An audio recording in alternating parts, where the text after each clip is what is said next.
So, ich weiß auch, warum du mich nicht erreicht hast auf WhatsApp mit der Nummer, weil ich dich versehentlich vorhin mit geblockt habe. Weil ich kriege ja auf der Nummer hier 100 Mal die Nachrichten und so weiter. Ja, du kannst das Pferd schon mal sehen, wenn du magst. Das ist nicht mein Pferd, sondern das von meiner Mutter.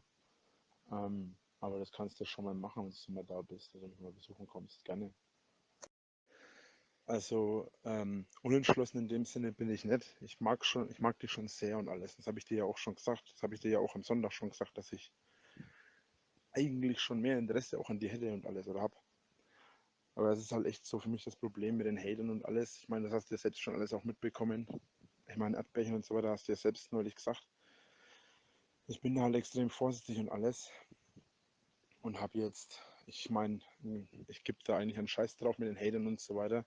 Aber ich habe jetzt halt von jemandem wieder die Aussage bekommen, dass ich, beziehungsweise, dass du irgendwo halt geschrieben hast, dass du mich mit einer Beziehung unter Druck setzen willst. Und ähm, ja, dass du halt quasi versuchen willst, mich dann zu ändern und alles. Ich meine, ich habe dir aber zu meiner Meinung schon gesagt, und wie gesagt, ich gebe da auch nichts drauf. Ähm, für mich ist halt so die Sache, du bist eben vergeben, zumindest nach dem, was ich weiß. Und ja, ich will dich auf jeden Fall kennenlernen, jetzt erstmal auf privater Ebene, weil bei mir ist auch so die Sache, ich habe halt auch früher anscheinend auch immer viel zu oft, viel zu viel Gas gegeben am Anfang und damit hat auch immer viele abgeschreckt und so weiter. Oder ja, also ich mag dich auf jeden Fall echt gerne. Das habe ich dir gesagt und das weißt du auch. Hoffe, dass du da nicht wegen mir dann dich trennen willst. Ich meine, du hast mir die Sachen erzählt und alles. Klarer Fall. Aber, also ich sag's mal so, ich habe schon Interesse an dir. Auch sehr starkes, auch sehr, ich wäre auch sehr gern mit jemandem wie dir zusammen. Du hast schöne Ansichten, du bist eine schöne Frau. Und ich finde, und das habe ich dir glaube ich schon gesagt, jeder Mann, der dich fallen lässt, ist eigentlich ein riesen Vollidiot, der eigentlich nie Klapse gehört. So, schöne Frau, ich werde jetzt mal das Handy wechseln. Kannst mir so auf das andere Handy gleich schreiben, wenn du das hier beantwortest. Weil das hier muss ich jetzt erstmal laden. Das andere hat aber auch bloß 15% oder so. Bist du noch da? Du weißt, dass das meine neue Nummer ist, ne? Warte mal, du hast mir meine Frage nicht beantwortet. Fairer halber solltest du mir vielleicht die Frage beantworten, wie du dazu stehst. Schließlich habe ich dir jetzt auch gesagt, dass ich Interesse an dir hätte, beziehungsweise dass ich mir schon eine Beziehung vorstellen könnte, wenn wir uns besser kennen. Du hast auf dem Handy hier übrigens jetzt einen individuellen Klingelton von einem Song, einer meiner Lieblingssongs, zusammen einer meiner Lieblingsfilme. Ja. Mädchen, du machst es mir echt nicht einfach, oder? Na gut. Ich bin aber auch gerade ein bisschen erhitzt, wenn ich hier das Zeug lese, was ich hier üblicherweise lese zurzeit, weil ich nichts anderes mehr zum Lesen habe. Vielleicht nicht unbedingt die beste Idee, dann mit dir zu schreiben, wenn ich sowas lese. Ach ja, ich muss auch endlich mal meine Bücher fertigstellen. Naja, mal schauen. Vielleicht schaffe ich das ja bei Zeiten mal. Hi. Ich fürchte, ich bin ziemlich ans Limit geraten mit meiner Handyladerei vom Auto aus. Vielleicht schreibe ich dir heute Abend noch mal kurz. Ich habe jetzt noch 13% auf dem Handy. Keine Ahnung, ob ich dann noch heute Abend schreiben kann, ob ich es noch mal laden kann. Auch das andere macht gerade ziemlich schlapp. Heute Abend kommt ein Kumpel, dann schauen wir mal, ob es funktioniert oder nicht. Und wenn es nicht mehr funktioniert, dann habe ich jetzt ziemliches Problem, weil dann kann ich mein Handy nicht mehr laden. Also meine Schöne, Entwarnung. Ich und mein Kumpel haben es doch wieder hingekriegt, dass er wieder läuft. Ja, und auf die Art und Weise funktioniert jetzt auf jeden Fall jetzt wieder das Aufladen vom Handy. Also können wir weiter schreiben, wenn du magst, natürlich nur. So, ab jetzt kannst du mich erstmal hier anschreiben. Ich habe jetzt wieder 41%, das andere lädt jetzt gerade. Meine Liebe, bist du da? Du kannst mich gerne hier anschreiben, ne? Oh, du bist in der Badewanne. Hm, das erinnert mich ja fast an meinen Traum neulich. Oder war das jetzt zu viel? Nein, es ging nicht in der Badewanne, aber es war was Ähnliches. Ich habe vorhin auch geduscht, wenn man das Duschen nennen kann, so kalt wie das Wasser war. Uah. Naja, dann bis nachher. Und viel Spaß in der Badewanne. Wann genau triffst du dich eigentlich mit deinem Freund morgen? Ich möchte mit dir dann übrigens nochmal über was reden. Kann aber sein, dass wir jetzt aufs andere Handy verschieben müssen. Je nachdem, wie lange du brauchst mit dem Duschen. Baden. Okay, schreib mir bitte aufs andere, ja? Weil das hier ist jetzt der Akku leer. Ich bin nur noch auf 4%. Beim anderen habe ich noch so 20 oder was. Bist noch nicht ganz so da, um ein Gespräch zu führen, oder? Naja, dann du dich erstmal abtrocknen und umziehen und alles. Ich weiß ja nicht, was du jetzt gerade magst, nach dem Baden. Und dann, wenn du richtig da bist, dass wir richtig miteinander sprechen können, dann kannst du mich ja anschreiben. Ach ja, und warum du sowas behauptest, wie dass du mein Pferd stehlen willst, dass du mich bedrängst, dass ich dir das Pferd zeige und so weiter und so fort. Zunächst mal ist es nicht mein Pferd. Ich weiß gar nicht, wie oft ich das schon gesagt habe. Es ist nicht mein Pferd und es geht mich auch nichts an. Es wird sich um das Pferd gekümmert. Das ist ein altes Pferd und alles andere interessiert mich ehrlich gesagt nicht. Das geht mich nichts an. Es ist nicht mein Pferd und ich habe damit nichts zu tun. Eines sollte ich dazu vielleicht noch sagen. Es ist für mich mittlerweile nach all diesen 3 Jahren oder 4 Jahren, in denen ich gehatet werde, mittlerweile scheißegal geworden, ob du eine Haterin bist oder nicht. Ich treffe mich mit dir, ich rede mit dir, ich mache auch keine Videos mit dir. Und wenn du mich hinterher verarscht und ich wirklich auf eine Haterin reingefallen bin, habe ich eben Pech gehabt. Falls nicht, umso besser. Mit anderen Worten, ich gehe das Risiko ein, dass du eine Haterin bist und mich verarschen willst. Was bleibt mir in meiner Situation auch anderes übrig? Bislang sind wir nicht zusammen und bislang ging es auch nicht in die Richtung. Zumindest hatten wir noch nicht vor, zusammenzukommen. Zumindest wüsste ich davon nichts. Ich meine, klar, ich finde dich anziehend. Ich schließe es nicht aus, mit dir ein Pärchen zu bilden. Aber bislang bist du ja noch vergeben und so lange lasse ich auch die Finger von dir, weil letzten Endes ist für mich die Sache die, ich würde niemals die Hand an die Frau eines anderen legen. Ist nicht mein Spiel. Dir misstrauen? Meine Liebe, ich misstraue der ganzen Welt. Und in Angesicht meiner Situation ist das, glaube ich, auch nicht wirklich verwerflich. Das ist auch nicht wirklich meiner Meinung nach verwunderlich, dass ich der ganzen Welt misstraue. Und unabhängig von meinem Misstrauen, wenn ich dir nicht vertrauen würde, hätte ich dich nicht getroffen. Wenn ich dir nicht vertrauen würde, hätte ich dir bestimmte Sachen nicht gesagt.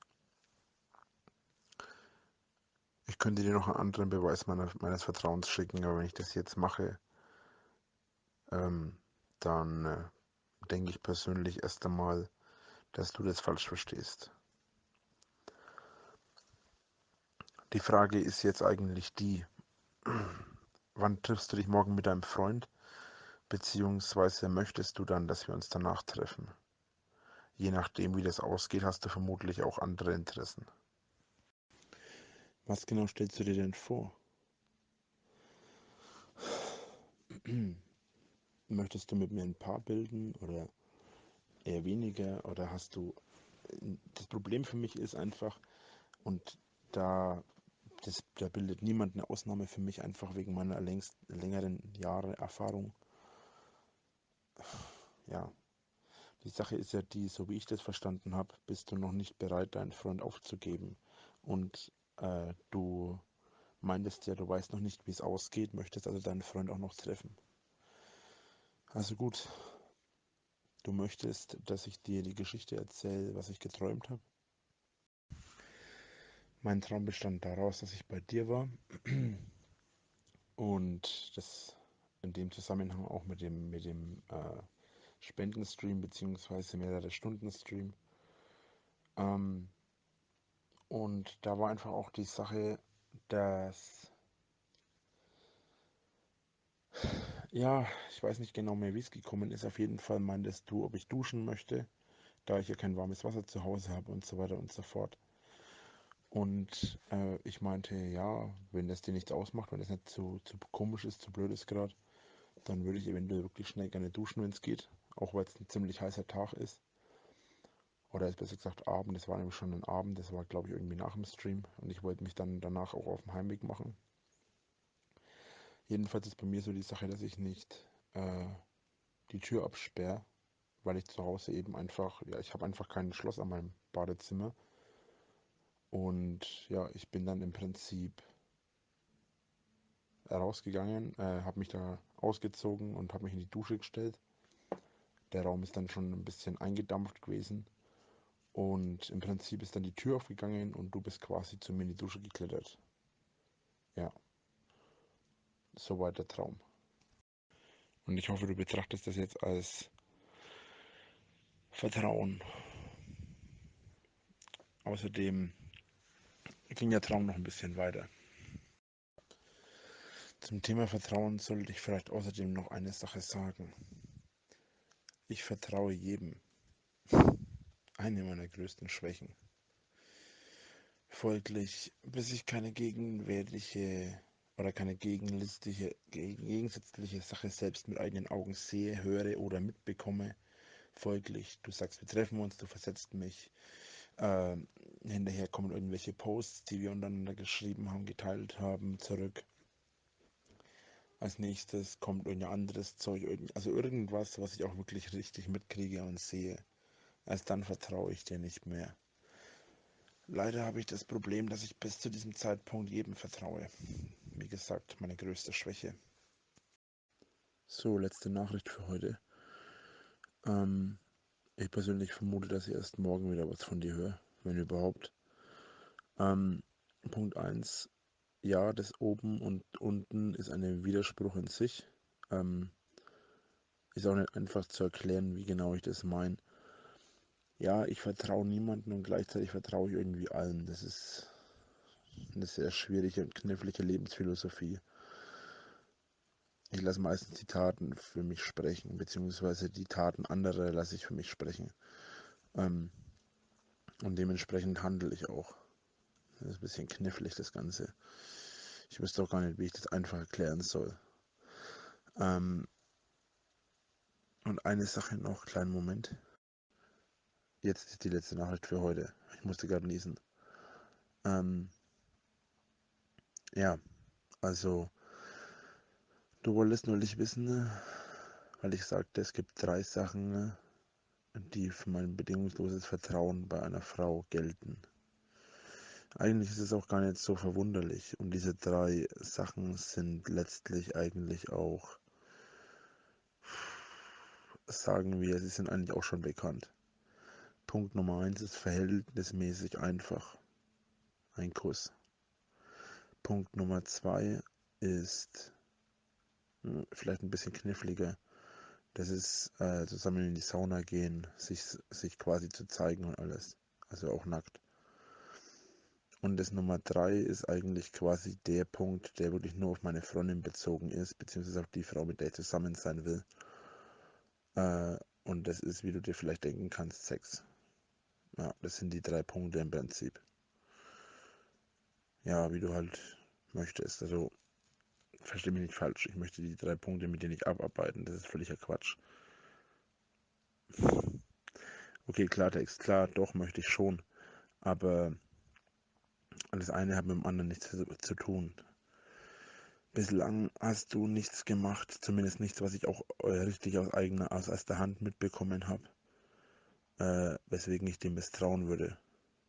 Speziell nach dem, was mir die Hater alles schon angetan haben, misstraue ich eher denen, die mir das verraten haben, als dir.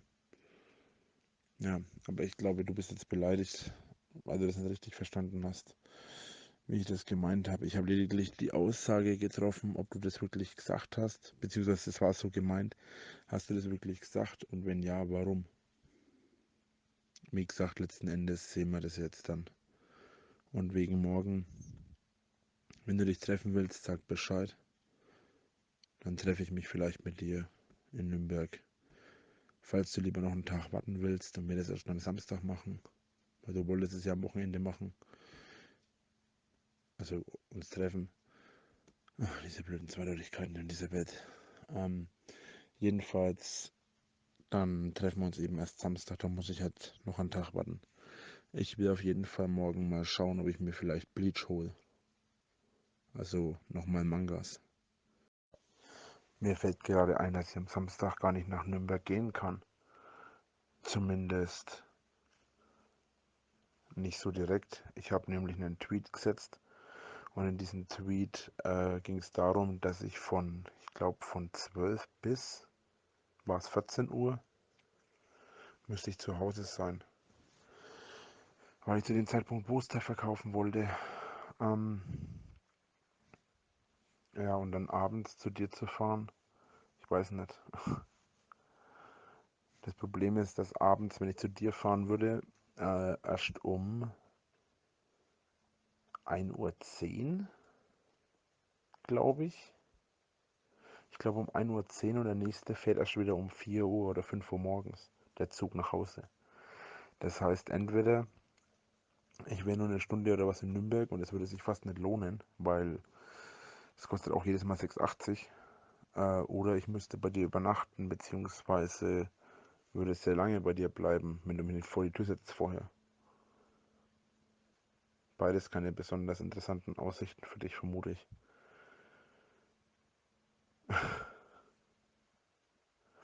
Oder hast du vor, das, was ich geträumt habe, äh, umzusetzen?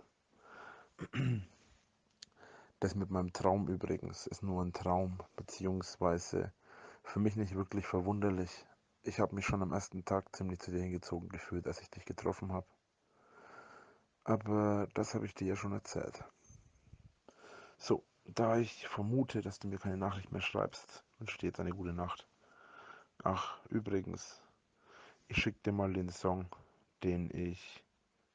besser gesagt, der dein Klingelton ist, wenn du mir eine Nachricht schreibst. Vielleicht weißt du ja, woher er ist. Ich mag den Song auf jeden Fall ultra gerne. Ihn dir jetzt zu schicken wäre ein bisschen zu krass, weil das Teil dauert einfach mal 3 oder 4 Stunden. Ähm, es ist Never Drink, glaube ich, heißt es, wird ausgesprochen. Das ist einer von den Songs und das ist kein Scherz, einer aus den Songs von Twilight, und zwar aus dem ersten mit der Gitarre. Kannst du dir vielleicht mal, wenn du willst, auf YouTube googeln. Also auf YouTube suchen wir nicht, dann wirst du den ja mal anhören, kannst du den ja mal anhören. Das ist auf jeden Fall mein Song, den ich bei dir drinnen habe. Kann sein, dass der Schlaf aus mir spricht, aber ich wollte jetzt noch sagen, meine Bella, meine schöne quasi. Bella ist italienisch. Da fühle ich mich gleich wieder richtig wie ein kleines Kind, wenn ich mit meiner Oma gesprochen habe. Bambino, Bello. Na gut, ich wünsche eine gute Nacht. Morgen wird es ein bisschen dauern, bis du von mir hörst, weil ich muss erst meine Handys aufladen. Beide sind jetzt leer. Ich habe hier auch nur noch 9%. Ähm, ja, also, ist jetzt eine gute Frage. Was hast du mich gefragt? Ähm,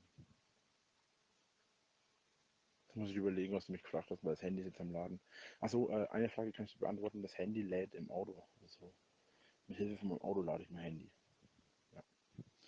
Ach, und übrigens, wieder der blöde Spruch. Hast du wunde Füße? Du bist die ganze Nacht auf meinen Traum gelaufen, beziehungsweise ich habe die ganze Nacht nicht schlafen können, weil ich an dich gedacht habe. Voll krass. Soll ich heute noch vorbeikommen? Ich kann schon auf Nürnberg Neu und wieder rausfahren. Das ist nicht das Thema, das kriege ich hin. So viel Geld habe ich. Also ich wäre schon noch gerne heute nach Nürnberg Neu gefahren, hätte dich besucht. Schon allein deswegen, weil ich dich ein bisschen aufmuntern wollte und ein bisschen einfach Zeit mit dir verbringen wollte. Schade, dass du nicht möchtest. Bist du immer noch krank? Hätte ich dich noch pflegen können. Was hast du denn vorhin gemeint mit sexuelle Gespräche und so weiter? Also, dass ich da so offen bin, was für einen Bezug hast du da? Ich habe den Zusammenhang nicht ganz verstanden. Und ähm, ja, wie gesagt, ich wäre schon gerne vorbeigekommen. Wir müssen ja nicht zu dir gehen, wenn du das nicht möchtest. Kann ich schon verstehen. Ähm, von daher, die Sache ist, ja, ich weiß ja nicht. Die Sachen von gestern hast du mir auch nicht beantwortet, ne? Die Nachrichten, die ich dir geschickt habe und so weiter, die ich dir gestern Abend noch geschrieben habe. Also zunächst mal süß, dass du da Anteilnahme nimmst. Aber warum sollte man nicht ohne Strom leben können? Vor 100.000 Jahren hatten die Menschen oder vor zigtausend Jahren hatten die Menschen auch keinen Strom und haben trotzdem gelebt. Doch, das geht schon irgendwie. Ähm, Ich mache mir mehr Sorgen darum, dass ich keine Kohle verdiene, wenn ich nicht streamen und nicht Videos und so weiter machen kann. Ähm, nee, das ist nicht das Thema. Ich mache das schon irgendwie. Wann ich wieder Strom habe, im Moment gibt es keinen Termin, wann ich wieder Strom habe. Ich muss die 16.000 Euro bezahlen, oder 15.000 Euro sind es, 15.000, also 14.600 irgendwas. Die muss ich bezahlen. Wenn ich die bezahlt habe, dann kann es weitergehen. Vorher nicht. Ja, wir können hier zusammenziehen. Ähm, Bist meine Freundin, ich der Freund, ziehen wir zusammen irgendwo hin, machen YouTube, zeugen Kinder. Naja, jedenfalls, ähm, es gibt da noch keinen Termin und ich muss mal schauen. Ähm, Irgendwas wollte ich jetzt noch sagen, das habe ich jetzt vergessen. Achso, ich finde es jetzt schade, dass wir uns erst morgen treffen, aber ja, muss ich mit leben. Aber vielleicht kannst du mir ja sagen, wo wir uns dann morgen treffen wollen und alles. Also wollen wir uns am Bahnhof treffen oder wie wollen wir das machen? Das mit dem Zusammenziehen war ohnehin eher eigentlich mehr als Scherz gedacht. Ich bezweifle, dass du einfach so mit mir zusammenziehen willst. Und was die mit den 15.000 angeht, ich glaube, das habe ich schon mal erwähnt. Ich will mein Haus ja verkaufen und wenn ich das Haus verkauft habe, habe ich mehr als genug Geld, um den Strom zu bezahlen und noch einige andere Sachen und habe dann immer noch genug auf der hohen Kante. Da könnte ich theoretisch gesehen sogar mal einen richtigen großen Ausflug nach Japan machen, was ich schon seit Jahren will. Ich wüsste nicht, wie du mir sonst helfen könntest. Wir könnten höchstens, wie gesagt, da uns mal dran machen, ob wir wirklich jetzt das mit diesem Stream machen. Da müssen wir halt schauen, ob wir und wie wir das organisieren und ob wir es organisieren können und so weiter und so fort. Ja, und darüber hinaus müssen wir halt schauen, wie man das Ganze anstellt. Also von daher, ja, aber darüber hinaus kannst du mir eigentlich nicht helfen, weil zum einen werde ich mir weder von dir das Geld leihen, noch bezweifle ich stark, oder noch glaube ich stark dran, dass du mir das Geld geben würdest. Von daher, in die Richtung gehen meine Gedanken sowieso nicht. Ähm, Ich will mein Haus verkaufen. Wenn ich das Haus verkauft habe, habe ich die Kohle dafür. Und ich will meinen Strom machen, wenn ich das Geld halt habe. Ja. Mal schauen, vielleicht fahre ich nachher trotzdem schnell auf Nürnberg. Und wenn es nur dafür ist, um mir ein, zwei Mangas zu holen. Also zunächst mal, nur von YouTube allein kann man nicht leben. Das funktioniert nicht. Man muss Streams machen, man muss, wie heißt es, Product Placements machen, man muss Sponsorings haben, man muss am besten irgendwelche Firmen haben, mit denen man Deals hat, dass man da von denen ein bisschen Geld mitbekommt, sonst kann man nicht von YouTube alleine leben. Das könnte vielleicht Gronkh, das ist aber auch fast der einzige in Deutschland, wenn überhaupt, der nur von YouTube leben kann. Also man muss auf jeden Fall Streams und alles auch machen. Was meine Streams angeht, und das ganze Zeug, den Hauskauf, ich habe einen Käufer schon seit langem. Da gab es immer wieder andere Probleme, aber da möchte ich jetzt nicht näher drauf eingehen. Ach ja, aber ich denke, ich werde mich jetzt dann langsam mal fertig machen und dann werde ich wohl doch langsam auf Neustadt fahren. Auf Nürnberg meine ich.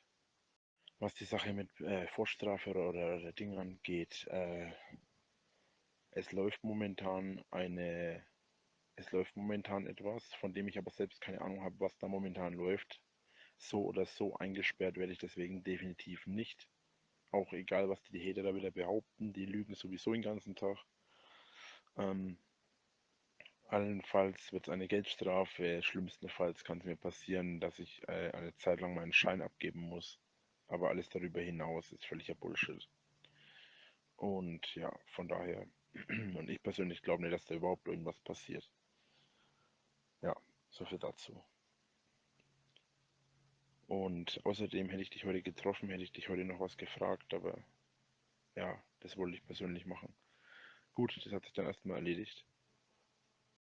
Vielleicht streame ich sogar in einem Skirchen nachher mal kurz so 10 Minuten oder so.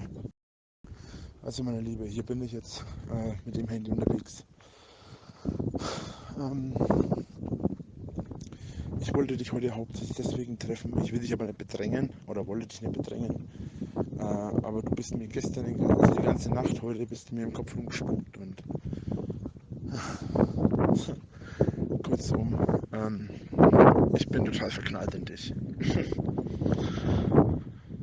Und ich wollte dich heute auch was fragen.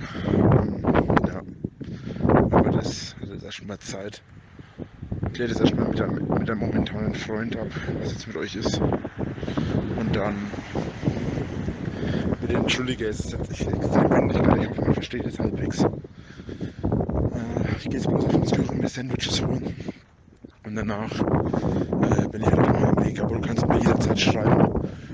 Ich bin bestimmt 2 Stunden, 2,5 Stunden unterwegs. Und nachher dann, ja, kannst du mir auf jeden Fall schreiben. Ich höre es auf jeden Fall ab. Ich habe 100% Akku, das sollte reichen. Ach, und schreiben kannst du mir nach wie vor. Ich habe ja mein Handy und habe ja unterwegs auch Internet und alles. Also kein Thema. Hallo Rainer,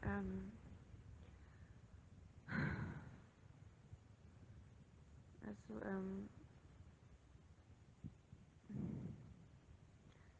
ich bin definitiv kein Erdbärchen 2.0, aber ich kann mir eine Beziehung nicht vorstellen und ich hoffe, du kannst es akzeptieren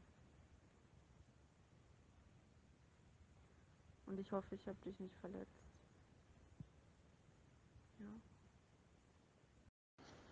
Man versteht vor den Nachrichten immer überhaupt nichts. Ähm, Wenn ich das jetzt richtig verstanden habe, sagtest du, du bist kein Erdbärchen 2.0 oder sonst was, aber du kannst dir eine Beziehung nicht vorstellen. Äh, Das wusste ich vorher. Das wusste ich vorher. Aber ähm, was genau erwartest du jetzt von mir? Ich meine, meine Gefühle kann ich schlecht kontrollieren. Ich sag nur, wie es ist. Und naja, wenn du mich jetzt verarschen wolltest und verarscht hast, wie auch immer, auch wenn es nicht in dem Sinne Erdbärchen war, wie auch immer, wie du das gemeint hast, ich habe dich ja weder, ich habe weder zu dir gesagt, dass ich mit dir zusammenziehen will. Das war lediglich eine Aussage als Scherz, was eigentlich offensichtlich war, nachdem wir uns noch nicht mal wie lange kennen? 2 Wochen.